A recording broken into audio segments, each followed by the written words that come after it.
Show में। दरामदी गाड़ियों पर ड्यूटी गैर मुल्की करेंसी में वसूल करने की मंजूरी।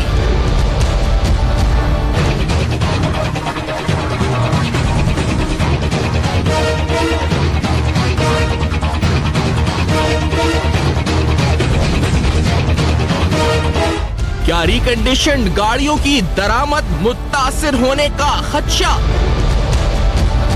क्या मुकामी गाड़ियां बनाने वाली कंपनियों की इजारादारी मजीद मजबूत? अस्सलाम वालेकुम। पर पर्दा हक़ाइक़ सनसनीखेज़ इंकिशाफ़ात प्रोग्राम बेनकाब में हूं आपके साथ सैफान खान।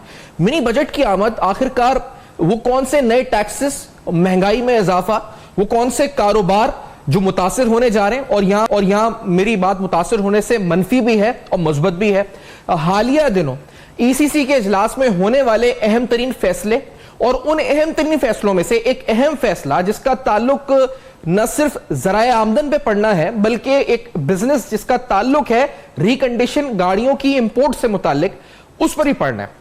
तो उसकी डिटेल में हम जाएंगे कि फर्क क्या पड़ेगा। एक एसआरओ आपके सामने रखते हैं जो कि ऑर्डर है 15 जनवरी 2019 का, एसआरओ 52(1) 2019, जिस एसआरओ के मुताबिक all vehicles in new use condition to be imported under transfer of residence personal baggage or under gift scheme, the duty and taxes shall be paid out of foreign exchange arranged by Pakistani nationals themselves or local recipient supported by bank encashment certificate showing conversion of foreign remittance to local currency as under.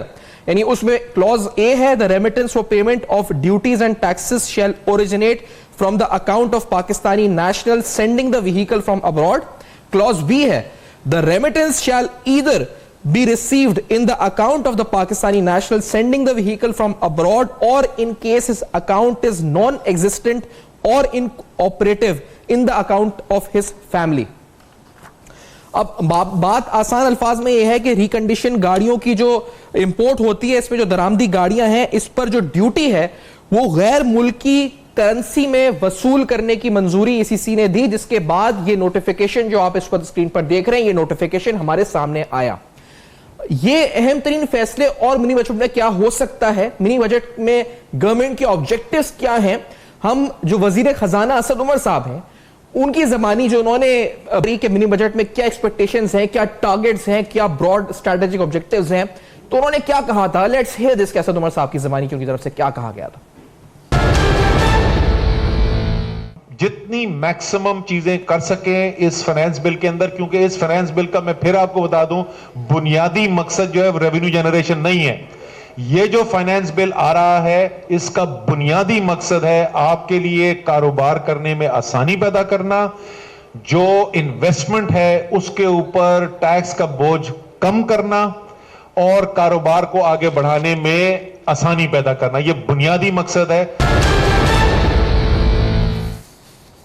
ये तो बुनियादी मकसद असद उमर साहब ने बयान किया है। हम आपको एक और न्यूज आइटम शेयर करते हैं जिसके मुताबिक जिन चीजों पर, जिन अशिया पर रेगुलेटरी ड्यूटी इंपोज होगी या जिनकी आरडी में जो टैक्सेस हैं उनमें इजाफा होगा, उसमें एक आइटम इंपोर्टेड व्हीकल्स भी हैं। आज भी एक खबर इस पर शेयर हुई जिस खबर में कहा गया कि the FBR had imposed 70% duty on the import of used cars and jeeps from 1800 CC to 3000 CC, यानी 1800 सीसी से लेकर 3000 सीसी की गाड़ियों पर जो 70% ड्यूटी थी, तो this rate of duty would be increased up to 80 to 90% in the coming mini budget, यानी 80 से 90% जाएगा। लेकिन ये 1800 सीसी से 3000 सीसी की गाड़ियां हैं, तो आप कह सकते हैं कि ये हाई एंड लग्जरी जो क्लास आती है ये उसको इंपैक्ट जरूर करेगा मिनी बजट में। लेकिन हम ये बताते चले कि साथ साथ 1994 आइटम्स ऐसे हैं जो कहा गया जी कि आरडी में है, और 50 मजीद आइटम्स लेने की बात की जा रही है रेगुलेटरी ड्यूटी मैकेनिज्म में, और आरडी जो है वो 570 आइटम्स में 5 से 90% तक 17 अक्टूबर 2018 को नाफिज भी किया गया था, और अब मिनी बजट में इसमें इजाफे की बात की जा रही है। ईज ऑफ डूइंग बिजनेस के हवाले से जनाब वजीर खजाना असद उमर साहब की तरफ से जो बयान दिया गया था कि वो किस तरह चाहते हैं कि अफराद के लिए उनकी मुश्किलात आसान हो जाएं, ईज ऑफ डूइंग बिजनेस हो, तो उन्हीं की जबानी की उन्होंने क्या फरमाया था, ये जरा सुनते हैं। प्राइम मिनिस्टर खुद लीड कर रहे हैं, हर महीने मीटिंग होती है ईज ऑफ डूइंग बिजनेस की। पहली 2 मीटिंग्स जो हुई, मैं सच्ची बात अब सबके सामने बोल रहा हूं, मुझे थोड़ा सा फ्रस्ट्रेशन थी लग रहा था कि हम इसको आगे चला नहीं पा रहे, लेकिन अभी एक हफ्ता पहले जो तीसरी प्रेजेंटेशन हुई है उसमें वाजे हमें बेहतरी नजर आ रही है, और वो हमने वो बनाई हुई है, वो ग्रीन लाइट और रेड लाइट, तो ग्रीन जो है ना बढ़ने शुरू हो गए। हमारे साथ शामिल गुफ्तगू जनाब अब्दुल्ला यूसुफ साहब हैं जो कि साबिक चेयरमैन FBR हैं, हमें ज्वाइन कर रहे हैं इस्लामाबाद DSNG पे। HM शहजाद साहब जो कि सरबरा हैं all Pakistan motor dealers association के कराची स्टूडियो से मेरे साथ हैं। डॉक्टर सलमान शाह साहब हमारे साथ टेलीफोन लाइन पे साथ होंगे। मैं पहले अब्दुल्ला यूसुफ साहब आपकी जानिब आऊंगा, आपसे पूछना चाहूंगा, एज अ चेयरमैन FBR आप खुद भी रहे, ये डिसीजन के गाड़ियों के जो इंपोर्ट है इस हवाले से, ये इसका इंपैक्ट नेगेटिव कहा जा रहा है कि जो टैक्सेस गवर्नमेंट लेती है इंपोर्ट से वो 75 अरब से 100 अरब तक बनते हैं, उन पर नेगेटिव हर्ट पड़ेगा। तो अगर आप कॉस्ट एंड बेनिफिट एनालिसिस करें इस डिसीजन का, तो क्या नेगेटिव वेट ज्यादा है और पॉजिटिव कम है, या आपके नजदीक हुकूमत का फैसला दुरुस्त है? अब्दुल्ला यूसुफ साहब आप कैसा देखते हैं इस फैसले को? जी शुक्रिया। देखिए ये जो बात आपने की है ना, जो एज ए पॉलिसी अब वो गवर्नमेंट जो करना चाह रही है, इंपोर्ट जो हो रही हैं हमारे पास व्हीकल्स, सेकेंड हैंड व्हीकल्स, अब उनके ऊपर वो कह रहे हैं कि ड्यूटी जो हम पहले आपसे यहाँ पे लेते थे अब आपसे हम वहीं पे लेंगे और उसी करेंसी में लेंगे। जी अच्छा, अब ये बात जो है, ये बात वैसे एक पहली दफ़ा वाली बात है, इस तरह की चीज़ तो पहले कभी नहीं यहाँ पे हुई। लेकिन मैं ये कहूँगा कि जो भी इस वक्त आप लाएंगे ना, उसमें परसेंटेज वगैरह की जो बात होगी, तो वो तो जैसे पहले आप दे रहे हो उसी हिसाब से वो वर्कआउट होगा ना, लेकिन पेमेंट होगी फॉरेन करेंसी में एज कंपेयर टू पाक रुपीस। तो इसलिए उस तरह का मसला नहीं है, लेकिन इसका फ़ायदा ऑफ कोर्स ये है from the governments point of view, the countries point of view, कि आप फॉरेन एक्सचेंज जो है ना उसमें इजाफा करने की कोशिश कर रहे हो, which is a positive thing, और that should be helpful I would say. सही, आपके नजदीक इट्स अ गुड डिसीजन, यानी कि अगर फॉरेन एक्सचेंज आएगी, डॉलर्स में रेमिटेंसेस होंगी तो हमें डॉलर्स में इजाफा होगा, और जो रिजर्व्स आज भी 14 करोड़ डॉलर का कमी हुई है, then it will be beneficial for the foreign reserve situation. ये आप इसको समराइज इस तरह करते हैं? नहीं, definitely that is a positive thing from our national point of view. तो ये हमारे रिजर्व्स का तो इस वक्त बहुत बड़ा मसला बन रहा है ना, और उसमें अगर जिधर से भी हम कोई फायदा कर सके तो that is a good thing. ठीक है। अच्छा यूसुफ, ये इंपॉर्टेंट बात है। शायद साहब मैं अगर आपसे पूछूं, ये मुल्क के हिसाब से अब्दुल्ला यूसुफ साहब ने कहा रिजर्व्स आएंगे, डॉलर्स की हमें वैसी जरूरत है, हम डेस्परेट हैं, तो आपकी इंडस्ट्री जो है वो तो कहा जा रहा है जी कि गिफ्ट स्कीम का फायदा उठाकर कमर्शियल इंपोर्ट कर रही है, इसको कमर्शियल बिजनेस बना रही है ना, तो वो कहते हैं जी कि ये तो मिसयूज ऑफ पॉलिसी हो रही है जो आप लोग कर रहे हैं, कि आप गाड़ी को इंपोर्ट करते हैं गिफ्ट स्कीम में और बेचते हैं यहां पर, और ये जो कह रहे हैं जैसे मुल्क का फायदा होगा। अब इसका क्या जवाब है आपका शहजाद साहब? देखिए, पहले तो हम इस बात को जरा समझ लें कि गवर्नमेंट क्या क्या रही है। गवर्नमेंट क्या ये रही है कि वो जो शख्स जिसके नाम पे गाड़ी आ रही है, डॉलर ड्यूटी भी उसके नाम पर आए, और वो फिर इनकैशमेंट सर्टिफिकेट की शक्ल में जब कस्टम के पास जाए तो गाड़ी क्लियर हो जाए। हमारा मौक़िफ़ ये है, डॉलर आएगा पाकिस्तान में, जी डॉलर आएगा पाकिस्तान में, और जो भी उस जिस दिन का रेट होगा उस रेट से वो कस्टम ड्यूटी पाकिस्तानी रुपीस के अंदर जाके, जो ऑलरेडी हम कर ही रहे हैं, वो ऑलरेडी प्रैक्टिकल जो हम कर रहे हैं, डॉलर ड्यूटी को कन्वर्ट करके पाकिस्तानी रुपीस में हम ऑलरेडी दे रहे हैं। लेकिन अब गवर्नमेंट कहती है कि गाड़ी के साथ वो डॉलर भी आए। तो मेरा मौक़िफ़ ये है कि जिन समंदर पार पाकिस्तानियों के नाम पे ये गाड़ी आती है, तो एक बहुत बड़ा तबका ऐसा है कि जिनके अकाउंट्स नहीं हैं। इस बात को आप ज़हन में बिठाएं कि वो नौकरी पेशा और मजदूर पेशा लोग होते हैं, और मेजॉरिटी जो है उनकी वो मिडिल ईस्ट में होती है। सर, इसके बारे में जैसे लिखा है, the remittance shall either be received in the account of the Pakistani national sending the vehicle abroad, और in case his account is non existent, is inoperative, in the account of his family. अपना नहीं है तो family. No देखिए, पहले बात समझ लें, पहले जिस मुल्क में वो है नौकरी कर रहा है, वो पहले वहां से भेजेगा ना। वो उसके पाकिस्तान के अंदर अकाउंट है या उसकी फैमिली का, ये एक अलग बात है। लेकिन जिस जगह वो काम कर रहा है, बहुत सारी प्राइवेट मनी एक्सचेंज कंपनी जिसके थ्रू वो अपने घर वालों को पैसे भेजता है, वो भी थ्रू स्टेट बैंक आते हैं, लेकिन यहाँ इनकैशमेंट सर्टिफिकेट उसके अकाउंट से पैसा आया डॉलर में।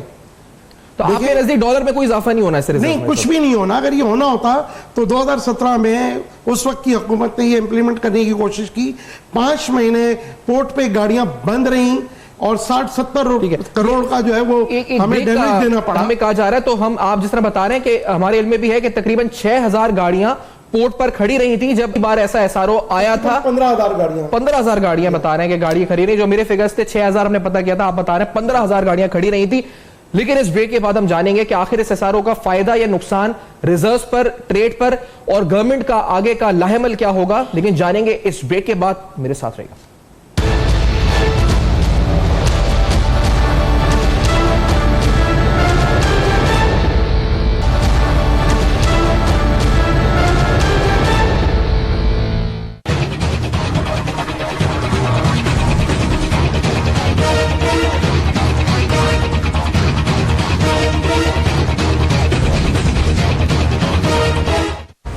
Welcome back. आप देख रहे हैं बेनकाब, और बेनकाब में अहम तरीन हकायक, अहम तरीन सवालात उठा रहे हैं गाड़ियों के हवाले से, गाड़ियों के इंपोर्ट के हवाले से, यूज कार के अहम तरीन जो फैसले ईसीसी के इजलास में हुए, उसके बाद एक एसआरओ की शक्ल में मामला सामने आए और अब मिनी बजट के अंदर क्या इकदाम उठाए जाएंगे, ये असरात क्या डालेंगे इस इंडस्ट्री पर, ये हम सवाल उठा रहे हैं।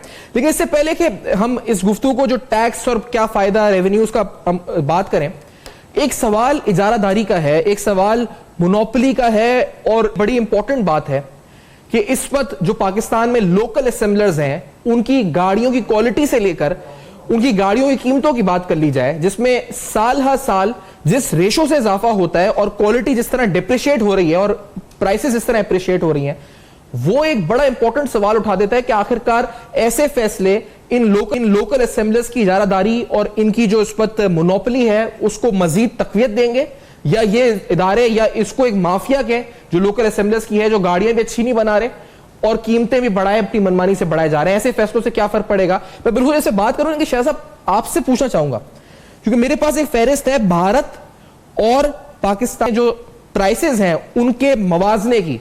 मैं आपसे जानना चाहूंगा, आप अपनी जबानी बताएं कि जो हम यहाँ गाड़ी लोकल हासिल करते हैं और इंडिया में वो गाड़ी, वही गाड़ी कितने की पड़ती है, आप अगर नाज़रीन को आप बताएं। मिसाल के तौर पे आपको होंडा सिटी की मिसाल दे दूं, जो इंडिया के अंदर तकरीबन 7 लाख रुपए की गाड़ी है, वो इस वक्त 22 लाख रुपए की पाकिस्तान में होंडा सिटी है।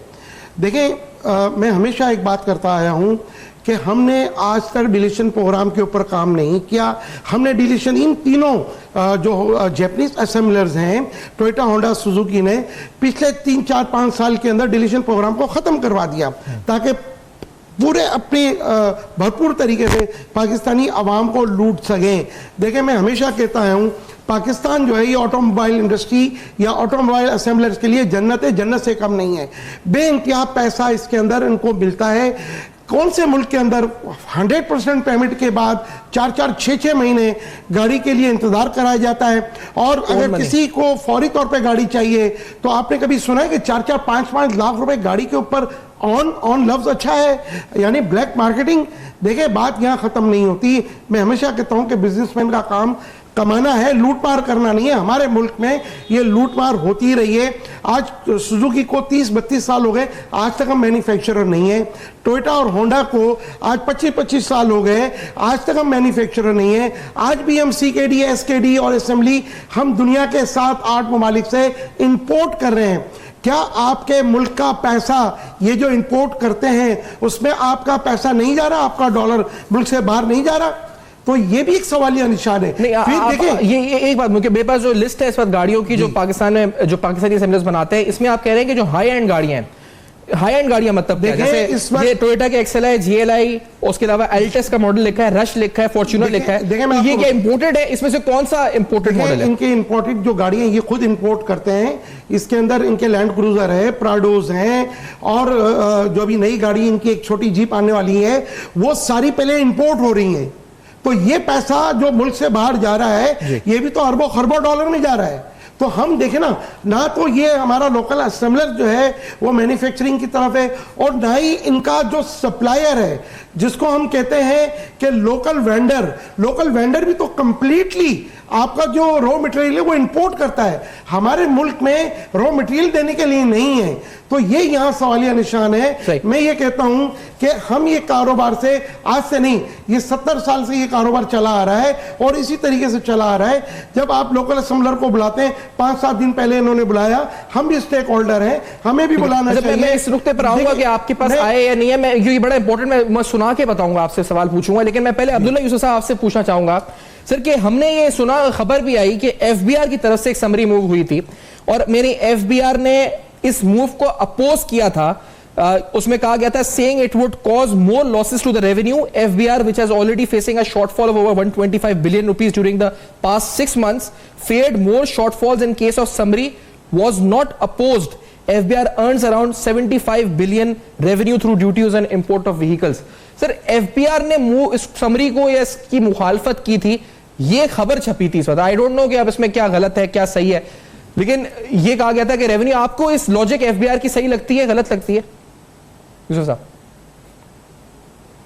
देखें, बात ये है कि अब ये जो इस वक्त जो फैसला बता रहे हो ना, जो ECC ने किया है, जी सर, वो जो है वो बेसिकली ये है कि जी हम आपसे ड्यूटी तो ले रहे हैं, जो आपकी इंपोर्ट आती है उसके ऊपर हमने ड्यूटी लेनी होती है।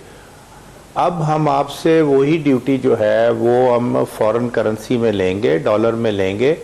तो अब ये जो चीज़ है बुनियादी तौर पे इसमें जो चेंज है ना, वो ये है कि पाक रुपीज़ में कोई चीज़ लेने की बजाय हम अपना फॉरेन एक्सचेंज, फॉरेन करेंसी में ले रहे हैं। तो अब उसमें इस तरह से जो करना है ना, वो जहाँ तक रेवेन्यू की बात है, रेवेन्यू जो है वो तो उसमें ही आएगा ना। It will be of course in foreign currency, but then it will be converted to show it in Pak rupees. तो इसलिए ये, जैसे मैंने पहले भी कहा, मेरे ख्याल में इसमें जो फॉरेन करेंसी हमारे रिजर्व्स का इस वक्त बहुत बड़ा मसला है, उसमें अगर थोड़ी बहुत कहीं कंट्रीब्यूशन आ जाती है तो that is helpful for us. लेकिन जो एज ए कंज्यूमर, अब्दुल्ला साहब मैं आपकी बात काट रहा हूं, लेकिन एज ए कंज्यूमर जो यहाँ पर आप सही कह रहे हैं, इसके फैसले के मेरिट्स और डीमेरिट्स हैं और हम उस पर डिबेट भी कर रहे हैं। एज ए कंज्यूमर जो लोग यहाँ इफेक्ट होते हैं लोकल असेंबलर्स से, जब वो ओन मनी, ब्लैक मार्केटिंग, फिर लंबे लंबे बुकिंग टाइम और उसके अलावा क्वालिटी जिसने डिप्रेशिएट हमने बताया, तो वो उस इंडस्ट्री को कहा जा रहा है कि फायदा पहुंचता है ऐसे फैसलों से। जब ऐसे फैसले होते हैं, अगर इंपोर्ट नहीं हो सकी गाड़ी तो फिर वो लोग और तकवीत उनको मिलेगी। तो do you agree with this, और क्या इसको रोकने के लिए नहीं करना चाहिए था ये गवर्नमेंट को? देखें, ये जो लोकल इंडस्ट्री की बात है ना, मैं तो ये कहता हूं कि बुनियादी तौर पे as the in the national interest वाली जो बात है वो यही है कि हम लोकल इंडस्ट्री को जितनी भी प्रोटेक्शन दे सकते हैं वो हम प्रोटेक्शन देते हैं और दे रहे हैं। उसका बुनियादी मकसद ये होता है कि हमारी इंडस्ट्री जो है वो ग्रो करे, एक्सपैंड करे।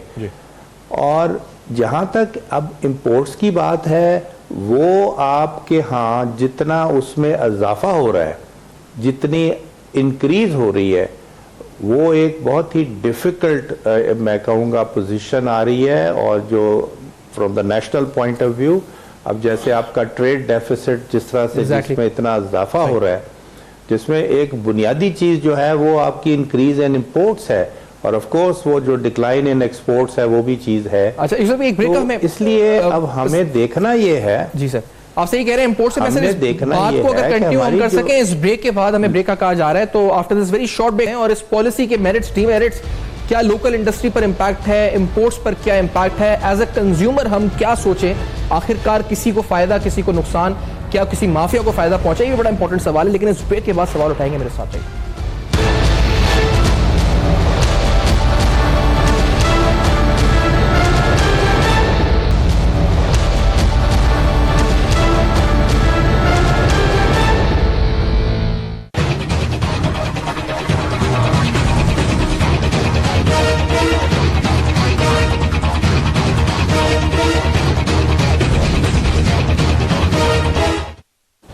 Welcome back. आप देख रहे हैं बेनकाब, और बेनकाब में आज अहम तरीन सवालात उठा रहे हैं ऑटो इंपोर्ट पॉलिसी के बारे में। गवर्नमेंट का ये डिसीजन, ये ईसीसी का ये फैसला, उसके बाद एक एसआरओ का आना, और ये आपको बताएं कि इससे पहले ये एसआरओ ऐसा आया था पिछले साल, जिसकी वजह से हजारों गाड़ियां जो अखबार में कोटेड है 6000, जो all Pakistan motor dealer association के चेयरमैन है वो कहते हैं 15000 गाड़ियां पोर्ट पर खड़ी रही थी, और फिर गवर्नमेंट को ये डिसीजन वापस लेना पड़ा था। तो प्रेशराइज किया गया था खुल के। मैं क्योंकि अब्दुल्ला साहब आपसे, आपको फिर आगे भी कई कमिटमेंट है, अब्दुल्ला साहब मुझे बताइएगा, अगर प्रेशर आता है, अभी आप सुन, हमारे साथ एचएम शहजाद साहब भी हैं और जो लोग मुंसलिक हैं इस कारोबार से, तो क्या गवर्नमेंट को इस पर स्टिक करना चाहिए? They should stick with it, stand with it, या आपके नजदीक ज्यादा बेहतर है कि इसको दोबारा वापस ले लें जैसे साहब का हुक्म तो ने लिया था? अब्दुल्ला यूसुफ साहब। देखिए, मैंने तो जैसे पहले भी कहा है कि मैं ये समझता हूं कि ये थोड़ी सी जो है ना, ये फायदेमंद बात है from the national point of view, कि आपके पास रुपी की बजाय फॉरेन करेंसी आ जाएगी। That is the only difference. तो वो आपने अगर उस पे ही कर लेना है, अगर चलना है आगे, तो मेरा तो नहीं ख्याल कि कोई इसको हमें इतना बड़ा मसला बनाना चाहिए। अच्छा, that I think we should accept it. अच्छा ठीक है, ये आपकी तरफ से आपका ओपिनियन आया। मैं इसके साथ आपको वो ऐसा हम दोबारा दिखाते हैं नाज़रीन, जिसमें कहा गया जी कि the remittance shall either be receive, the remittance for payment of duties and taxes shall originate from the account of Pakistani national sending the vehicle from abroad। Abdullah Yusuf साहब का तज्जिया यह है कि इससे कोई नुकसान हमारे रेवेन्यू स्ट्रीम पर नहीं पड़ेगा। डॉक्टर सलमान शाह साहब हमारे साथ मौजूद हैं। आप मईशत पर गहरी नजर रखते हैं, आप आला ओहदों पर भी रहे वजीर खजाना की हैसियत से। सलमान शाह साहब, आपके नजदीक इस फैसले का मुस्बत या मनफी असर क्या है? सलमान शाह साहब, welcome to the show sir. देखिए, इसमें बड़े मल्टीपल किस्म के इम्प्लीकेशंस हैं। नंबर वन तो ये है कि ये एक हर्डल होगा सेकेंड हैंड कार्स का पाकिस्तान में आना, और उसका जो फायदा है वो जो पाकिस्तान में असेंबलर्स हैं उनको होगा, और नुकसान जो है वो कंज्यूमर को होगा। तो एक तो ये इशू है। दूसरा हो सकता है कि किसी का ये आइडिया था कि ड्यूटीज जो हैं वो फॉरेन एक्सचेंज में आएंगी, तो उससे पाकिस्तान की रेमिटेंसेस ऊपर चली जाएंगी जी। तो दैट इज अ पॉसिबिलिटी। अगर ये है कि ड्यूटीज बाहर से आएंगी तो हो सकता है इधर से फिर मनी लॉन्ड्रिंग भी जरा ज्यादा हो जाएगी, तो वो इम्प्लीकेशन भी इसके साथ साथ चलेंगी। और तीसरी बात ये है कि प्राइसेस जो हैं गाड़ियों की वो पाकिस्तान के अंदर अंदरूने मुल्क वो इंक्रीज कर जाएंगे। सो आई थिंक इसके डिफरेंट पहलू हैं, और ओवरऑल इसका इम्पैक्ट जो है ये कंज्यूमर पॉइंट ऑफ व्यू से तो नेगेटिव होगा, लोकल असेंबलर्स के पॉइंट ऑफ व्यू से पॉजिटिव होगा, और गवर्नमेंट के पॉइंट ऑफ व्यू से महल न्यूट्रल ही होगा। कोई खास फर्क नहीं पड़ना चाहिए रेमिटेंसेस पे या किसी और। मैं आपसे अगर पूछना चाहूँ, आप तो रहे हैं ऐसी पोजीशंस पे, आपको लगता है सर कि जो ऑटो असेंबलर्स इन पर पॉजिटिव इंपैक्ट होगा, उन्होंने कंज्यूमर्स को, आप खुद भी कंज्यूमर होंगे, गाड़ी चलाते होंगे, मैं भी हूं, गाड़ी हम चलाते हैं, जो अफोर्ड करता है गाड़ी लेता है, क्या वो क्वालिटी, वो प्राइस जो हमारे पड़ोसी मुमालिक हैं या जो भी इस वक्त कंज्यूमर गाड़ी खरीदता है वो तो मुयसर नहीं दे रहे, वो हमें ऑटो असेंबलर्स नहीं दे रहे, तो उनको फायदा पहुंचाने का कोई लॉजिक है भी इस वक्त? जो ऑलरेडी इतने प्रॉफिट्स हैं उनके, वो ओन मनी के जरिए अलग ब्लैक मार्केट ब्लैक मनी कमा रहे हैं इस वक्त, जो जिसकी कोई डॉक्यूमेंट ही नहीं है, जिसका कोई कहां जा रहा है, कैसे आ रहा है। जी, आई थिंक जैसे मैंने कहा कि कंज्यूमर पॉइंट ऑफ व्यू से तो ये नेगेटिव चीज है, और अगर आपकी असेंबलर्स जो हैं उनको फायदा होगा, और उस फायदे का की वजह से ये नहीं है कि कोई कीमतें कम होंगी, कीमतें ज्यादा होंगी जी। आई थिंक असल चीज तो ये है कि ये जो असेंबलर्स को में कंपटीशन कराने की जरूरत है, ताकि असेंबलर्स भी अपनी कीमतें नीचे लेके आए। तो ऑटो पॉलिसी में क्योंकि कंपटीशन नहीं है, न्यू जो आपस में ये कम्पीट ज्यादा नहीं करते, सही कह रहे हैं, तो इससे तो कीमतें और बढ़ेंगी। मैं नाज़रीन को बता चलूं जी कि ये बड़ा इंपॉर्टेंट एस्पेक्ट है कि इस पॉलिसी को बनाने से पहले क्या गवर्नमेंट ने दोनों साइड्स का, यानी असेंबलर्स का और डीलर्स का ओपिनियन लिया या नहीं लिया? पहले हम सुनते हैं असद उमर साहब की ज़बानी कि वो कहते क्या है कि तजवीज़ मेरे पास लेकर आए, और वो तरह से बात को बताते हैं, बयान करते हैं, तजवीज़ मेरे पास लेकर आए। तो उनकी ज़बानी सुनते हैं कि उन्होंने क्या कहा था तजवीज़ के हवाले से, फिर हम एचएम शजाद साहब से जानेंगे इनकी राय। Let's hear this. हम देखें,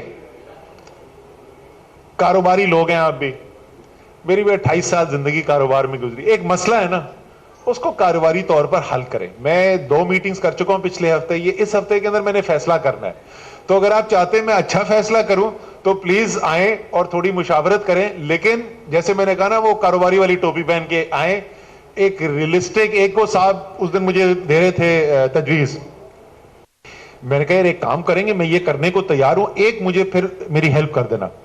उसने कहा जी बताएं, बिल्कुल हम हेल्प करने के लिए तैयार है। मैंने कहा ये मीटिंग खत्म होगी ना तो मुझे जरा अडियाला ड्रॉप करते जाना, क्योंकि जो तुम मुझे कहने को कह रहे हो तो सीधा नैब का केस है। तो ऐसी तजवीज ना लाना ऐसी तजवीज लाना जो डुएबल हो, जिसमें हुकूमत जो है उसका भी कारोबार चलता रहे, और जो बोझ है और एक तलवार लटक रही है अपने बिजनेस के ऊपर, वो भी खत्म हो सके और उसके ऊपर बोझ कम किया जा सके। तो ऐसा कोई कारोबारी इसका फॉर्मूला लेके आए। एचएम शजाद साहब, ये फॉर्मूला इस पे मुझे बाद में बताइएगा। पहले सलमान शाह साहब ने एक बात की है कि प्राइसेस और बढ़ जाएंगी। लोग और अवाम जो उस वक्त जानना चाहते हैं ना, इस फैसले के बाद लोकल और इंपोर्टेड दोनों गाड़ियों की कीमतें क्या होंगी, ये बताएं। ये इस पर न्यूज बनेगी आप जब बात करेंगे कि कितनी गाड़ियों की कीमतें बढ़ने वाली हैं। देखें, पहले तो ये बात आप समझ लें कि अगर ये एसआरओ वापस नहीं होता तो मैं आपको वेरी क्लियरली बता दूं, मैं बहुत एहतराम करता हूं सलमान शाह साहब का भी, अब्दुल्ला यूसुफ साहब का भी। आपको 100 बिलियन, आप जो 100 अरब डॉलर, जो 100 अरब पाकिस्तानी आपको जो डॉलर ड्यूटी मिला करती थी, ये आपको खत्म हो जाएगी। अच्छा, उसके साथ कितने लोग बेरोजगार होंगे, कितना का कारोबार खत्म हो जाएगा, वो अपनी जगह है। कीमतें आप देखिए, कीमतें तो बढ़नी है ना। आज टोयोटा की कीमत जो है वो top of the line 32.5 lakh की है। आज होंडा की जो टॉप ऑफ लाइन गाड़ी है वो 34 लाख रुपए की गाड़ी है। और इस फैसले के बाद, इस फैसले के बाद मजीद बढ़ेगी, क्योंकि जनवरी एंड तक टोयोटा होंडा सुजुकी ने मजीद प्राइसेस बढ़ाने हैं। एक नया फार्मूला इन्होंने बना दिया है कि लास्ट अक्टूबर के अंदर इन्होंने अक्टूबर, नवंबर, दिसंबर के प्राइस के बाद जनवरी के प्राइस दिए थे। अब वो जनवरी के बाद जो प्राइस दे रहे हैं, मार्च के प्राइस दे रहे हैं। वो ये कहते हैं कि डॉलर बढ़ा, हम क्या करें। देखिए, मैं बार बार कह रहा हूं, हम अगर इंडस्ट्री होते, हम मैन्युफैक्चरर होते, तो शायद हम ये प्रोग्राम ना कर रहे होते। हम 100% जो है वो मैन्युफैक्चरर नहीं है। आज सीकेडी, एसकेडी, असेंबलीज और जितना रॉ मटेरियल आ रहा है हमारा, जो वेंडर बना रहा है, वो रॉ मटेरियल भी जो है वो बाहर से इंपोर्ट हो रहा है। तो आप एक को नवाज रहे हैं, एक को खत्म कर रहे हैं। जबकि मेरा मौक़िफ़ ये है कि ये यूज गाड़ियां जो बाहर से आती हैं, ये कारोबार आज से नहीं है, ये 60-70 साल से चला आ रहा है। कभी जो है वो गवर्नमेंट स्टिक हो जाती है, कभी जो है वो नरम हो जाती है। ऐसा सोल्यूशन करना चाहिए। जैसे अभी आपसे पूछा असद उमर साहब ने, अभी मैंने बताया, उन्होंने कहा तजवीज लेकर आए, आपने तजवीज दी थी, कोई पूछा? देखें, मेरे कुछ लोगों ने, जो मेरे सेक्रेटरी हैं पंजाब के, लाहौर के, शोएब साहब, उन्होंने जो है हमाद साहब को एक प्रपोजल दिया था 3 महीने पहले। मेरा ख्याल है उसको साइड पे रख दिया गया और उसको पढ़ा नहीं गया। चलें जी, कोई मसला नहीं, लेकिन अब भी आप देखें ना, 4 दिन 5 दिन पहले आपने लोकल असम